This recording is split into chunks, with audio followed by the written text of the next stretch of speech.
ಒಂದೇ ಒಂದು ಇಮೇಲ್ ಇಡೀ ಜೀವನವನ್ನೇ ಬುಡ ಮೇಲೂ ಮಾಡಬಹುದು ಅಂದ್ರೆ ನೀವು ನಂಬ್ತೀರಾ? ಎಸ್, ಅಮೆರಿಕಾದಲ್ಲಿ ಲಕ್ಷಾಂತರ ಸಂಬಳ ತಗೊಂಡು ಸೆಟಲ್ ಆಗಿದ್ದ ಭಾರತೀಯ ಟೆಕ್ ಉದ್ಯೋಗಿಗಳಿಗೆ ಈಗ ಇಂಥದ್ದೇ ಒಂದು ದೊಡ್ಡ ಆತಂಕ ಎದುರಾಗಿದೆ. ಮೆಟಾ, ಅಮೆಜಾನ್ ಮತ್ತು ಒರಾಕಲ್ನಂತಹ ದೈತ್ಯ ಕಂಪನಿಗಳು, ಬಿಗ್ ಕಂಪನಿಗಳು ಉದ್ಯೋಗಿಗಳನ್ನ ಕೆಲಸದಿಂದ ತೆಗೆದುಹಾಕ್ತಿವೆ. ಇದರಿಂದಾಗಿ H1B ವೀಸಾದಲ್ಲಿರೋ ಸಾವಿರಾರು ಭಾರತೀಯರು ಕೇವಲ 60 ದಿನಗಳಲ್ಲಿ ನ್ಯೂ ಜಾಬ್ ಅನ್ನ ಸರ್ಚ್ ಮಾಡಬೇಕಾದ ಅನಿವಾರ್ಯತೆಗೆ ಸಿಲುಕಿದ್ದಾರೆ. ಇಲ್ಲದಿದ್ರೆ ಅಮೆರಿಕವನ್ನೇ ಬಿಟ್ಟು ತೊರೆಬೇಕಾದ ಪರಿಸ್ಥಿತಿ ಬಂದಿದೆ. ಅರೆ, ಹಾಗಾದ್ರೆ ಉಳಿದುಕೊಳ್ಳೋಕೆ ಬೇರೆ ದಾರಿ ಇಲ್ವಾ? ಟೆಂಪ್ರರಿಯಾಗಿ B2 ವೀಸಾಗೆ ಶಿಫ್ಟ್ ಆಗ್ಬಹುದಾ?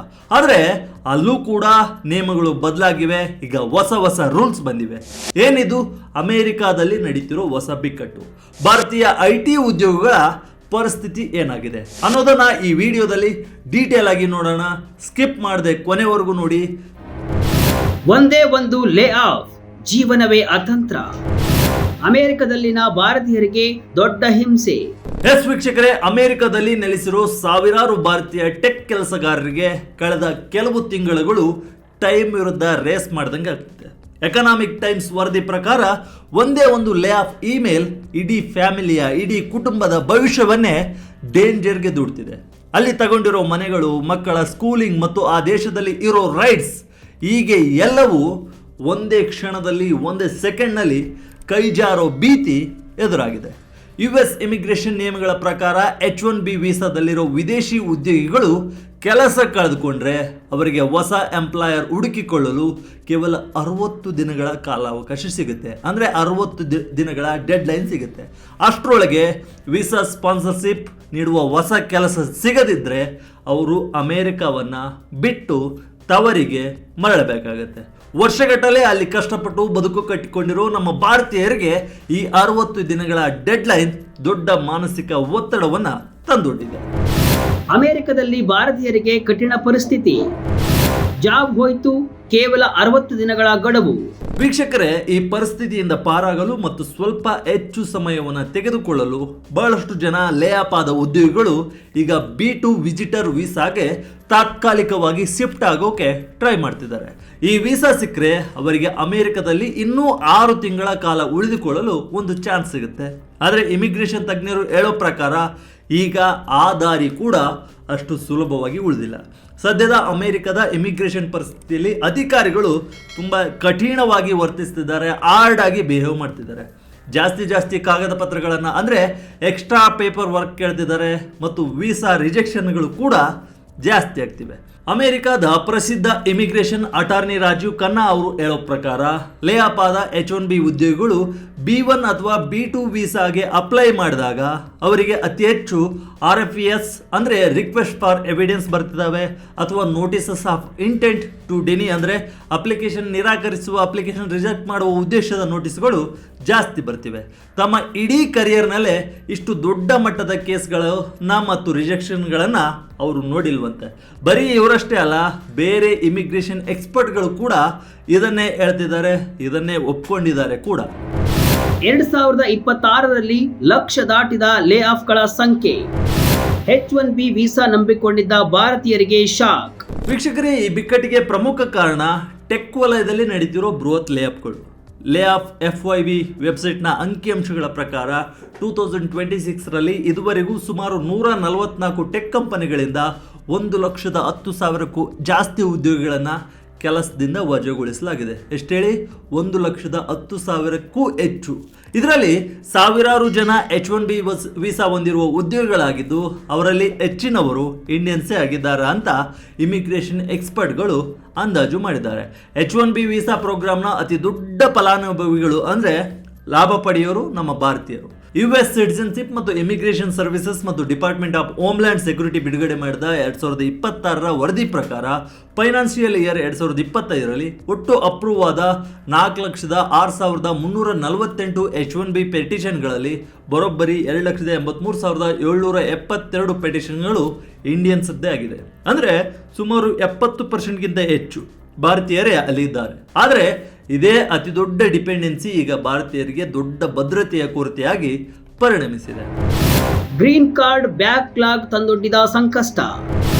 ಮಕ್ಕಳ ಭವಿಷ್ಯ ಮತ್ತು ಹೋಮ್ ಲೋನ್ ಆತಂಕ. ಕೆಲಸ ಕಳೆದುಕೊಳ್ಳೋದು ಅಂದ್ರೆ ಬರೀ ಸ್ಯಾಲ್ರಿ ಕಳೆದುಕೊಳ್ಳೋದಲ್ಲ. ಅಮೆರಿಕದಲ್ಲಿ ಸುಮಾರು 1 ದಶಕ ಅಂದ್ರೆ 10 ವರ್ಷಗಳಿಂದ ಗ್ರೀನ್ ಕಾರ್ಡ್ ಪಡೆಯಲು ಕಾಯ್ತಿರೋ ಲಕ್ಷಾಂತರ ಇಂಡಿಯನ್ಸ್ ಇದ್ದಾರೆ. ಅವರ ಮಕ್ಕಳು ಅಮೆರಿಕದಲ್ಲಿ ಹುಟ್ಟಿ ಬೆಳೆದಿದ್ದಾರೆ. ಅಲ್ಲಿ ದೊಡ್ಡ ದೊಡ್ಡ ಹೋಮ್ ಲೋನ್ಗಳನ್ನು ತಗೊಂಡಿದ್ದಾರೆ. ಅವರ ಇಡೀ ಫ್ಯಾಮಿಲಿ ಅಲ್ಲೇ ಸೆಟಲ್ ಆಗಿದೆ. ಇಂಥ ಪರಿಸ್ಥಿತಿಯಲ್ಲಿ ದಿಢೀರಂತ ಕೆಲಸ ಹೋದರೆ ಅವರ ಮಾನಸಿಕ ಸ್ಥಿತಿ ಯಾವ ರೀತಿ ಇರಬೇಡ ಯೋಚಿಸಿ. ಬೌಂಡ್ಲೆಸ್ ಇಮಿಗ್ರೇಷನ್ ಸಿಇಒ ಸಿಯಾವೋ ವಾಂಗ್ ಅವರ ಹೇಳುವ ಪ್ರಕಾರ ಈ ಲೇಆಫ್ಗಳಿಂದ ಭಾರತೀಯ ಉದ್ಯೋಗಿಗಳಿಗೆ ತುಂಬ ತೀವ್ರವಾದ ಎಮೋಷನಲ್ ಇಂಪ್ಯಾಕ್ಟ್ ಆಗಿದೆ. ಇಷ್ಟು ವರ್ಷ ಅಮೆರಿಕದ IT ಉದ್ಯಮಕ್ಕೆ ಇಷ್ಟೊಂದು ಕೊಡುಗೆ ನೀಡಿದ ಮೇಲೂ ನಮ್ಮನ್ನು ಈ ರೀತಿ ಕೈ ಬಿಡಲಾಯಿತಲ್ಲ ಅನ್ನೋ ಬೇಸರ ಅವರಲ್ಲಿದೆ, ಅಪ್ಸೆಟ್ ಅವರಲ್ಲಿದೆ. ಈಗ ಬಹಳಷ್ಟು ಜನ ಅಮೆರಿಕ ಬಿಟ್ಟು ಭಾರತಕ್ಕೆ ವಾಪಸ್ ಬರಲು ಅಥವಾ ಕೆನಡಾ, ಯುರೋಪ್ನಂತಹ ದೇಶಗಳಿಗೆ ಶಿಫ್ಟ್ ಆಗಲು ಥಿಂಕ್ ಮಾಡ್ತಿದ್ದಾರೆ. ಕಳೆದ 10 ವರ್ಷಗಳಲ್ಲಿ ಈ ರೀತಿ ದೇಶ ತೊರೆಯುವ ಮಾತುಗಳು ಇಷ್ಟೊಂದು ಕೇಳಿ ಬಂದಿರಲಿಲ್ಲಂತೆ. ಮತ್ತೊಬ್ಬ immigration attorney Kevin J Andrews ಅವರು ಹೇಳೋ ಪ್ರಕಾರ IT ಇಂಡಸ್ಟ್ರಿಯಲ್ಲಿ AI ಅಂದರೆ ಆರ್ಟಿಫಿಷಿಯಲ್ ಇಂಟೆಲಿಜೆನ್ಸ್ ತಂತ್ರಜ್ಞಾನ ಹೆಚ್ಚಾಗುತ್ತಿರೋದ್ರಿಂದ ನೇಮಕಾತಿ ಪ್ರಕ್ರಿಯೆಗಳೇ ಬದಲಾಗ್ತಿವೆ.